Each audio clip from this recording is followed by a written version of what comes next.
The story goes something like that. You have been treasure hunting in your parents' albums from the 70s and 60s and 70s, and then instead of listening to disco and pop music, instead you dig into Deep Purple and all this great vintage rock from the 60s and the 70s, Led Zeppelin and so on.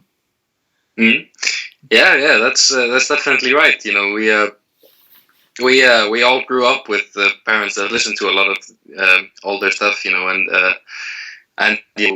stuff like Jimi Hendrix and Deep Purple and Led Zeppelin has been in our lives since we were kids, and my dad is, for example, is a big Frank Zappa and Frank Zappa and Steely Dan fan, for example. Oh, great. Okay, so what kind of albums did you find in the collection? Well, for me, it's like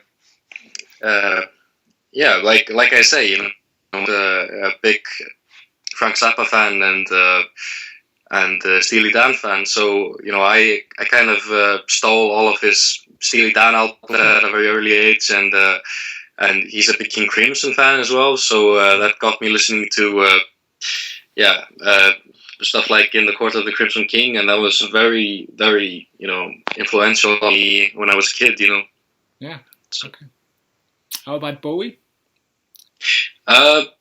Yeah, well, not so much Bowie, but actually, it's kind of funny. My father is getting into Bowie now, Okay. But I know Oscar and Oscar's parents have been listening to a lot of 80s Bowie, I think, or maybe I'm saying that wrong. I don't know.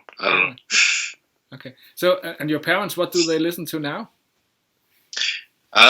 All kinds of stuff. My dad is mostly into all kinds of prog rock and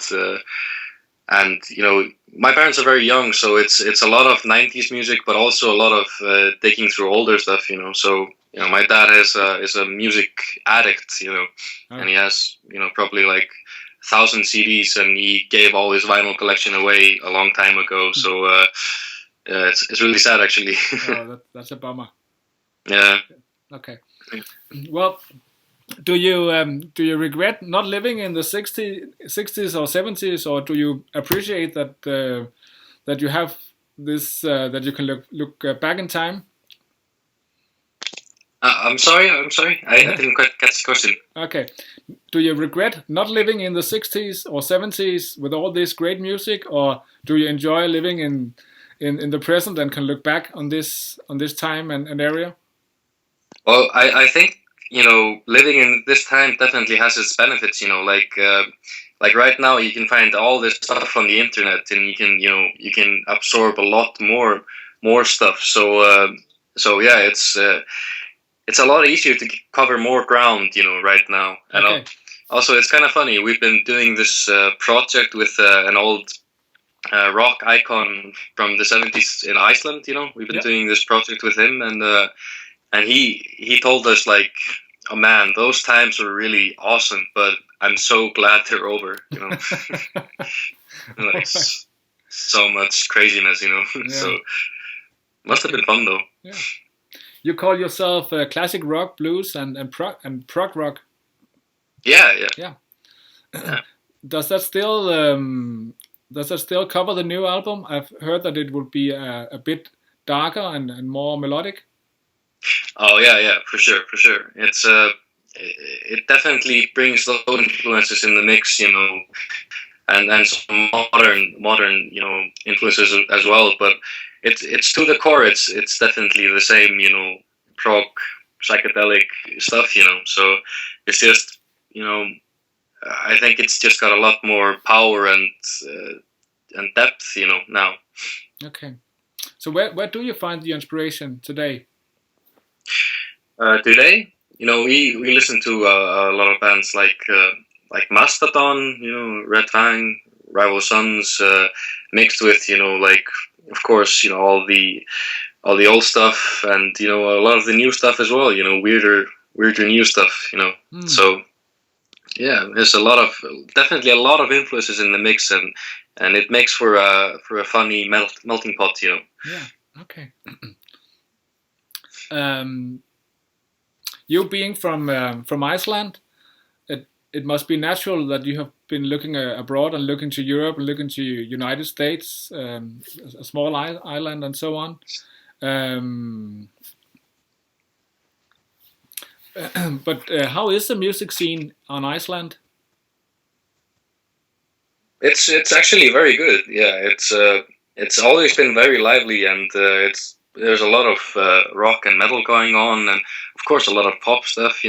Of course the biggest bands are like Björk and Zeros and Of Monsters and Men, but we also have some fantastic rock and metal bands like Soulstabir. They're touring all over now. They're probably the biggest metal band from Iceland, and then you have bands like Skullmold and Agent Fresco, and there's actually a lot of new bands, or not new bands, but bands from Iceland being signed to big labels overseas now. So Okay. they're kind of grabbing everyone they can. It's kind of funny. Yeah, great. Okay. And you've been quite successful. Well, Yeah. It must have been really a joyride, just going up all the time. But what has been the highlight so far? I think definitely one of the highlights was Vaken. Playing Vaken. That was a really big thing for us. Also because Motorhead and Carcass were playing at the same time. So, but we still got a bunch of pieces. It was fantastic, and then just living in Denmark for 9 months and touring non-stop was definitely a real eye opener and a really interesting experience. All right. I looked at the show at Wacken this afternoon, and it looked like you had a lot of fun, and it looked like the audience had a lot of fun. Yeah, definitely. There were, like I said, Motorhead and Carcass was playing at the same time, and there were a lot of people that really wanted to come see us instead. It was, yeah, it was fantastic. A great gig. Okay, the new album is coming out, and it, as I said, it should be more darker, however, more melodic.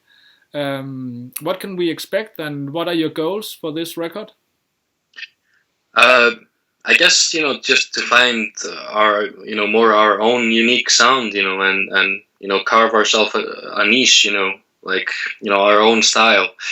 So yeah, I think that was definitely the thing we really wanted to do, and I think we definitely took a step further in that direction, and doing some more epic stuff and more complex stuff, and yeah, it was an interesting experience to just whatever came out. Okay, great. I read somewhere that you basically started in October writing for the new album. Actually, it was October 2012. Oh, yeah. So it's taken a long time. It's been like 2.5 years. Okay. Okay. So you must be really excited now that it's about to be released. Oh yeah, definitely. And I can say because songs have been mulling for so long, that going into the studio and releasing them, it was such a good feeling. We've been changing them over and over again, and finally got to the point where it's like, okay, we're not changing them anymore. This is just the way it is. Okay. It was like a really, we all got so really calm after that. Okay. But, yeah. I read somewhere that you recorded in only 2 weeks. Is that true? Well, actually, it was more like 3 weeks. But yeah, we basically we rented this old ballroom in the countryside in Iceland. As this big room, and we used that for the drum sound, and then we just woke up every day and did one new track, or sometimes we did 2 new tracks, and then we just spent the day doing the bass tracks and then adding layers and layers on top of that, and then did some singing in between. We really wanted this to be like a gradual thing, instead of just recording like all the bass tracks, in 2 days, and then doing guitars and then vocals in 1 day or something. And it's always such a stressful situation, and maybe the singer be hoarse, so yeah, he can only do 5 songs, and then I have to wait for another day or something. Yeah. Okay.